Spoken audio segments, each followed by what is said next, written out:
so scared. Hi, I'm here for my float. Hey, I have all this baby hair. Can I still float? Help.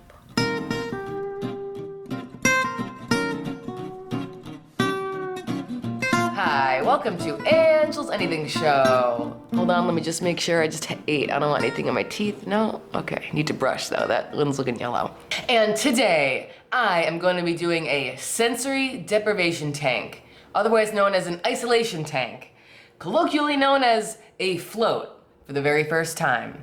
So for those of you who don't listen to Joe Rogan Experience and haven't heard him talk about this a million times, looking at my phone for my notes, a sensory deprivation tank is, hold on, I took a screenshot, I'm gonna read to you. An isolation tank, often referred to as a sensory deprivation tank, is a pitch black, light-proof, soundproof environment heated to the same temperature of the skin. The tank is filled with 10 inches of water, which contains enough dissolved Epsom salts to create a specific gravity of approximately 1.275.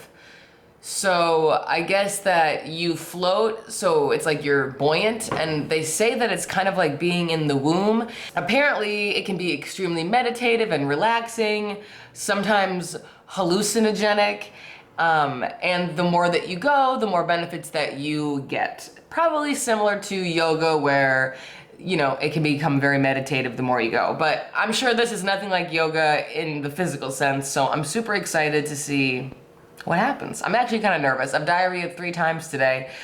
You know, just like the normal morning anxiety diarrheas. I like trying new things like this. Like, I don't like trying new things that are like, you know, like very physical. Like, I don't like to like ride bicycles or anything, but, I like yoga and things like, you know, like easy shit. I like trying these new things. I do get anxious before I do it, so don't think I'm like that cool and independent. I'm forcing myself to go. That's why I've had this diarrhea, but I'm bringing you guys along, so I'm not alone. But also, like, at the end of the day, like, why do I need a buddy to go? I'm gonna be in a tank by myself for an hour, so like, what's the point of having a friend? So I looked at this location. It's like a town over. It's like 15 minutes away. It's actually kind of like in a small area. So I'm surprised that there's one. I'm surprised that there's one in this town and not where I live, which is definitely a bigger area. I'm not gonna specifically say where I live. I don't want any creeps, but you know, if you have watched these videos, you probably know. Okay, so anyway, I'm all hyper all of a sudden. What's happening? Tone it down. I read online that you're supposed to be relaxed before you go, that you're supposed to do relaxing things. I also read that you're not supposed to, you really should avoid caffeine, I think mostly because like you don't want to have to pee. I had the tiniest bit of coffee like an hour or 2 ago. That's all good. But I've also decided I will not be smoking pot before this endeavor because I just want to go in unadulterated and see what happens. Now, of course, if I like it, I will go in absolutely roasted in future times because I hope that I like it and then I keep going. Although it's not cheap. It was like $70 for the hour. I guess you go there, you shower before, then you do the float, then you shower again. I'm sensing there's gonna be a lot of dry skin at the end of this day. Also, you are nude.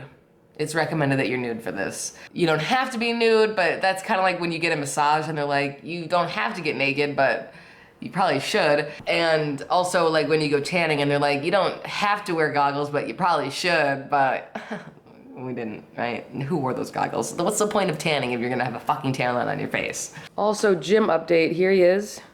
He's doing good. Settled in. Sweet boy, hello. Settled in. Yeah. All right, guys, I have arrived. I'm like, I don't know, 10 minutes early. I'm so anxious right now. I don't know, I guess I'm a little nervous. We're gonna see what happens. I feel like it's always worse right before you walk inside a place and then you're kind of like, Callaghan, take me away. Okay, so the question is, do I wait in here or do I just go in there and be like, I'm early? Oh, I can probably just go in there and walk around. Okay, I'm not gonna bring this camera in, I'm gonna bring my cell phone in, but we'll try to record once we're inside. Okay, here we go.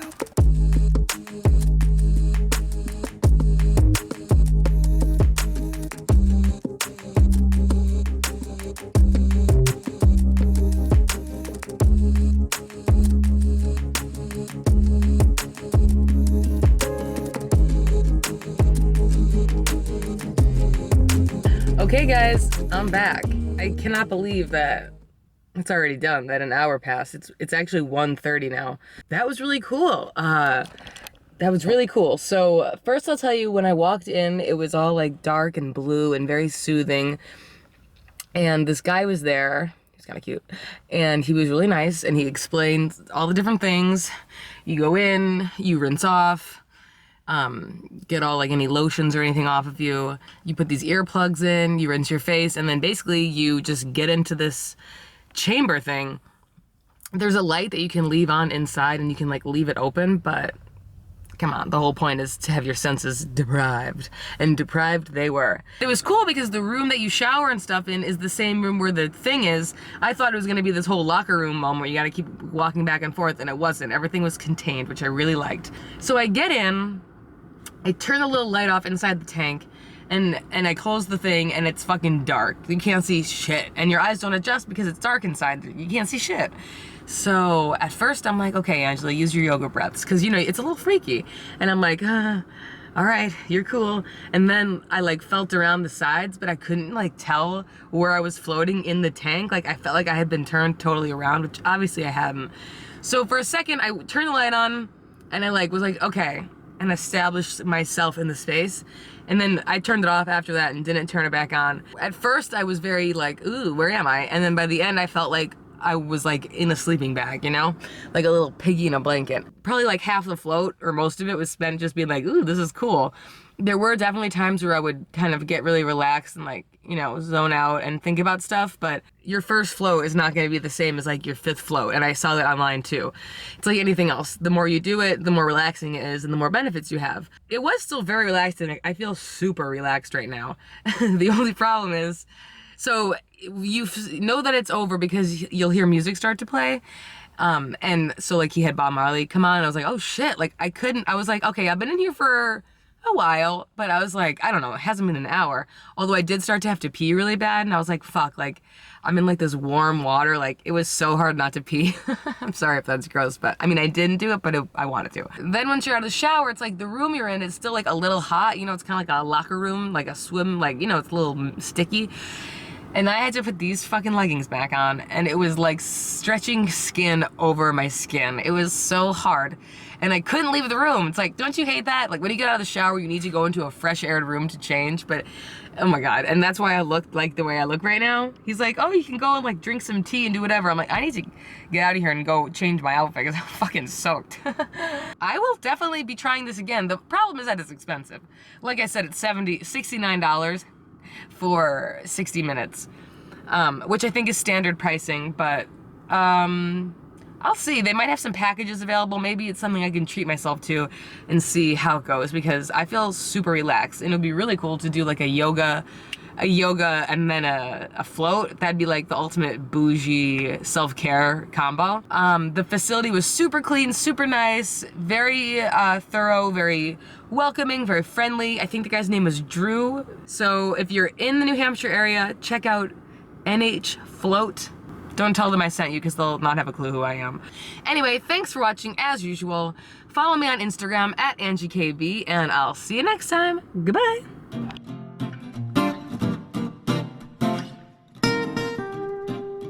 Hey guys, so it's Monday morning now. This is my Monday look, and oh boy, here comes trouble. And I have to tell you, since the float on Saturday, especially that day, I just felt myself becoming more and more relaxed throughout the day. And then even yesterday, I was just like super chill, and to be honest, I was really hungover yesterday morning, and normally I get really anxious when I'm hungover, and I just like can't get shit done all day. But I actually was feeling okay. I got some cleaning done. Like it was definitely a more productive day than a normal hangover. I mean, I did sleep for like 5 hours, but before then. And also, my ankle gets really stiff lately, and when I was in the tank, I kind of moved it around, tried to loosen it up, and then I have to tell you, especially yesterday, it was not feeling stiff at all. So, you know, the guy did say, pay attention to how you feel over the next few days because you might find that you are a little more relaxed. But as I've said, the float thing, it's really something that you're meant to continually do to see the most benefits. So I would love to keep trying to do it. The verdict is in. I think it was awesome. So hopefully there's some more floats in my future. Okay, bye.